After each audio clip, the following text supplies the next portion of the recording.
Today we're going to visit the historical places and shrines. Let's go! The Monasterio de Tarlac is a pilgrimage site as it is the only place in the country that enshrines a relic of the true cross of Jesus.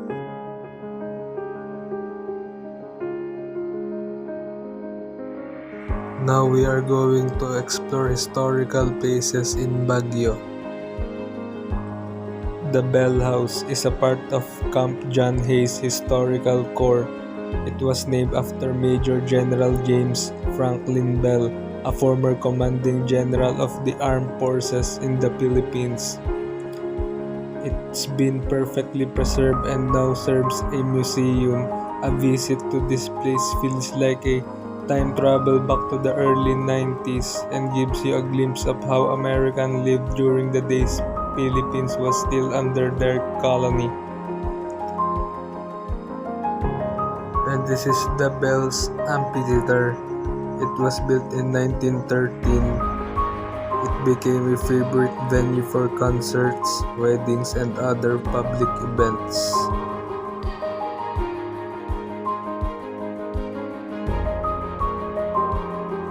The mansion is the official summer residence of the President of the Philippines. Inside the mansion is a mini museum housing memorabilia and works of art collected over its years of occupancy by the former presidents. And as a student historian, it's the best place to visit because it has traditions and general information about American administrators for the Philippines. Camay ni Jesus is a popular tourist destination in Quezon. The church is claimed to be a healing church, which means devotees believe that healing prayers come true here in Camay ni Jesus. And as a student, the place is really perfect for spiritual and physical nourishment.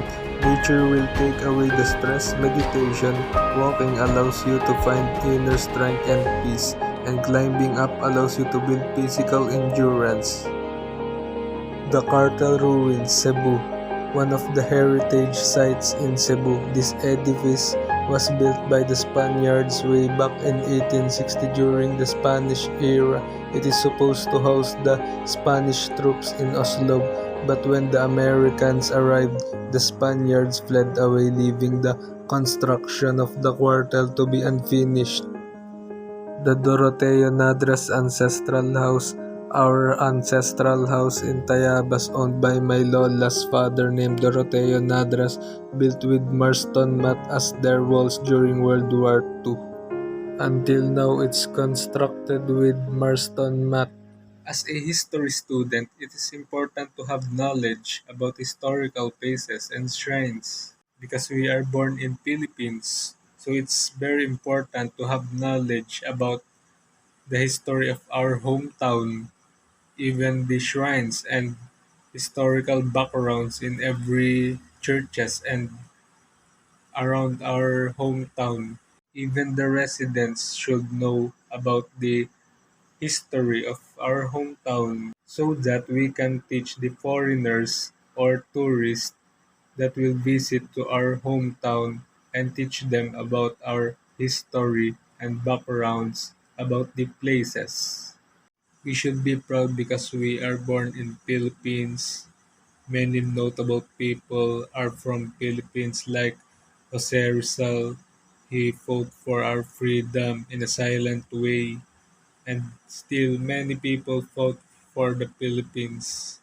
And aside from that, we should appreciate, value the history of the Philippines and even the heroes who fought for our freedom. Because without them, Philippines is nothing. So thanks for watching. I'm Alvin Kurt B. Castilla.